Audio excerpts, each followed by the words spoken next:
This exercise is all about the exhale. So don't worry about the inhale, it's about the exhale. It's about getting those ribs down and in together, and we're going to put ourselves in a bridge position where we're not going to compromise the flexion of that spine that we mentioned in one of the previous videos. So stay tall through the spine, and we're going to be working on getting those ribs down and in together. Your abs are going to tense like mad as you're forcing this air out. You're going to force it out through the mouth. Imagine it's your 100th birthday, and you've got to blow all those candles, so it's long and prolonged. You don't have to move your head around, there is no cake, remember, but we're going to force the air out of the mouth, long and prolonged, and what that's going to do is the ribs are going to come down in together. You're going to keep that spine straight, and I'm going to give you 3 different variations just to increase the intensity of the stretch that you're going to get and feel deep on inside the diaphragm, remembering that the diaphragm contracts on inhales, but on exhales it's going back up towards the spine, back up towards that resting dome position. And as the longer we can do that exhale, and better we can get those ribs together, the more chance we're giving the diaphragm to go back up to that resting position, allowing it to actually release, and then some of the nice benefits we get from releasing the diaphragm onto some of those other tissues around the pelvis. So it's going to look a little bit like this. 3 reps that we're going to be able to build up gradually with. We set ourselves up in lying on the floor, knees bent, feet flat on the floor. And the first thing I want you to do is just, I'll lift it up so you can see, just notice as you just lie there, like feel your ribs. How much are they sticking up compared to the rest of your body? And then also feel the arch underneath your lower back. It's normal to have that, a bit of an arch in your lower back, but we're just going to try to flatten these ribs out a little bit as we go through the exercises. So the first thing we're going to do is try to tuck the pelvis, just gently tuck the pelvis underneath, nothing else. And as you tuck the pelvis underneath, notice what happens to your lower back, and also notice what happens to your ribs. Does that help to flatten them a little bit? And then I want you to consciously just try to bring the ribs down ever so slightly. Don't compromise your head and neck position, but just try to pull the ribs down slightly, and just notice how you can get a flattening of the ribs and a flattening of the back a little bit in that position.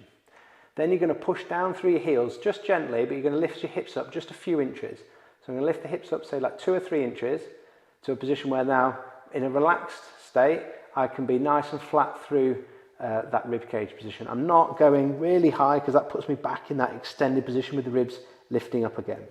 So it's tuck the pelvis underneath, flatten out the back, pull the ribs down gently, and then lift, pushing up through the feet, lift the hips up about 2 or 3 inches, and then just notice how you can be nice and relaxed through the stomach, but you can have those ribs nice and flat. We're going to hold that position for all of this first repetition. And it's all about the exhale. So I breathe in, just casually, not a big breath in or anything at all, just a normal casual breath in through the nose, and then force the air out of the mouth. So it's going to look something like this. Normal breath in, and then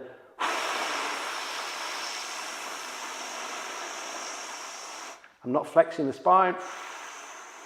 I'm getting the ribs to come down and in. The abs are tense like mad. Keep going. Try and get all the air out. Once it's all out, try and get a bit more out. There's always air to get out. Pause. Diaphragm's resting. The abs are tense. And then relax. Come down to the floor. So the first one, just purely focusing on getting the ribs down and in together. Okay, something that you might notice, like particularly on shoulder rotation, you might notice that your internal rotation like improves loads by just doing this one simple exercise. Okay, so that can be quite a nice one to check in on as you go through these repetitions. Now what we're going to do this time in this second rep, we're going to do exactly the same thing, but once you've got all of that air out, we're then going to, with the air out, you're going to pause with as little air in the lungs as possible. Don't worry, you can't get all of the air out of your lungs, otherwise they would collapse. It's impossible to do it. Try to get as much out as you can. We're then going to, with the air out and pause, we're going to pull the bum down towards the floor and just try and pause there for a few seconds. The longer you can pause, the more release you're going to get, and you're going to feel a little bit of a stretch after you've done that exhale through the diaphragm. It's going to be deep inside, not your abs on the outside, because the abs are going to be tense. Okay, so start position's the same. You might notice that your ribs are a little bit flatter already and your back's a little bit flatter than that first rep, just from doing one. So just readjust, tuck the pelvis underneath, flatten the ribs down a little bit, lift the hips up a couple of inches, and then breathe in gently through the nose, and then force the air out of the mouth. Abs tense like mad. You're not flexing the spine. You're getting the ribs in. Ribs in. Get all the air out. Once all the air's out, get a bit more out. Then with the pause, pull the bum to the floor. Feel a bit of a stretch. And just control that recoil breath. You might want to check in on, see how easy my hand is now touching the floor. What's your rib position feel like? Does that feel flatter? What's my back position feel like compared to when we started? Starting to see some improvements in just 1 or 2 breaths. The final one is going to be a little bit challenging in your lat length. We're going to take the arms overhead and you're going to feel a little bit deeper stretch on this diaphragm. So we're going to do everything the same. We'll get to this position. When we breathe in, we're going to take the arms overhead and they're going to stay there. And then I'm going to do everything else the same. Then I exhale, get as much air out as I can. The abs tense.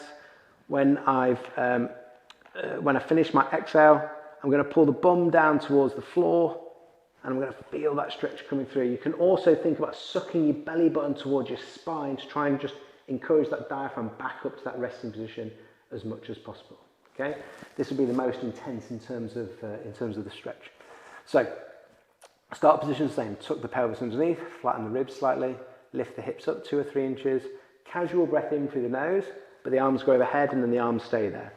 Then force the air out. Abs tense like mad. Ribs are coming together. You're not flexing the spine, it's just the ribs coming in and in and in. Once all the air's out, try and get a bit more out. Suck the belly button towards the spine. Pull the bum to the floor. Hold it. Then enjoy controlling that recoil breath. It can feel good. Sometimes it can give you, when you do it really strong, it can give you a bit of like a coughing sort of reflex. That's pretty normal. You might check in on what's your shoulder range feel like now, and then also what's your rib cage feeling like, your back feeling like, and then you can retest in on any of those other things. Particularly, it can be interesting to see what your toe touch is like or your spinal rotation. But you're going to start to see some stuff changing really nicely now as we work through.